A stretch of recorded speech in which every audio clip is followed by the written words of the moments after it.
The worst thing for creative people is to not be creative because they just die. Because it's like maybe you're a tree with a few major branches, you know? That's your personality. So if you're extroverted, man, you can't be cut off from people because you just wither. And if you're agreeable, you have to be in an intimate relationship or you die, you know? And if you're conscientious, man, and you're unemployed, you're just going to eat yourself up because you have to have a duty and you have to carry a load because you just can't stand it otherwise. And open people have to be creative. They have to be, because otherwise they die. They don't have any vitality.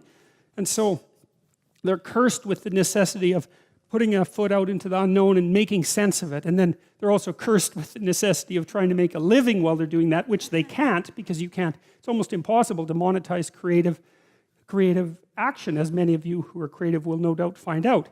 It's very, very frustrating. It's not that creative action is without value, right? Because the creative people are entrepreneurs, and the creative people revitalize cities, and the creative people make things magnificent and beautiful. You think about what's happened in Europe over the last 1,000 years, say 2,000 years, this amazing, unbelievable collaboration to make things so beautiful that they're jaw-dropping when you walk into them. And you think about the economic value of that, right? I mean, I think it's either France or Spain that's the most visited country in the world. It's one of those two. I think there's more tourists in France than there are people most of the time.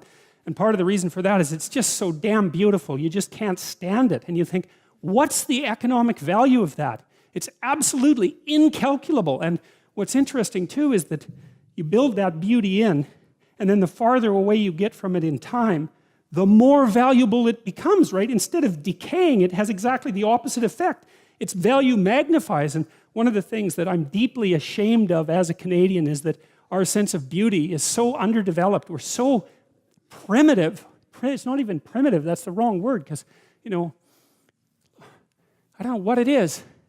It's second rate. It's second rate at least. It's terror too, because people are afraid of beauty. But the idea that art is, the conservatives really have a problem with this in particular, because conservative people tend not to be that creative. And it's a mystery by temperament.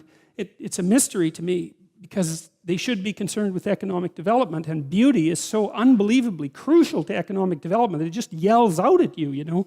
So anyway, so that's what artists are doing. And so one of the things I would say is buy a damn piece of art, you know? Find one that really speaks to you, and buy a piece of art, because you invite that into your life, and it's a look out if you do it. If it's a real piece of art, because you'll also get a little introduction to the artist, and then that'll seep into your life, and that'll change things like mad. But it's unbelievably worth it, because it opens your eyes to the domain of the transcendent. That's the right way of thinking about it. A real piece of art is a window into the transcendent. That's what it is. And you need that in your life, because you're finite and limited and bounded, right, by your ignorance and your lack of knowing. And unless you can make a connection to the transcendent, then you don't have the strength to prevail. You look at these magnificent cathedrals that our civilization built over the centuries. You know, some of those, they're still building the Sagrada Familia in Barcelona, right? And it's an amazing building. I think it's going to take them like 300 years to build that. You know, people in the Middle Ages, they'd start building a cathedral and they think, we'll be done this in 300 years. You know, imagine the vision that it took to invest in something like that.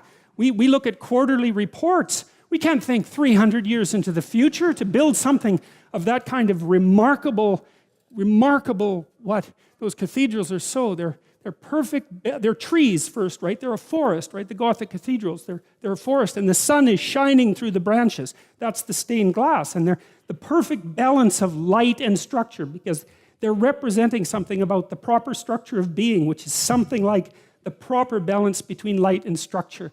And they represent like the sacred tragedy of mankind. That's why they're in the shape of a cross. And they're open to the sky. That's why they have a dome. And they're full of gold.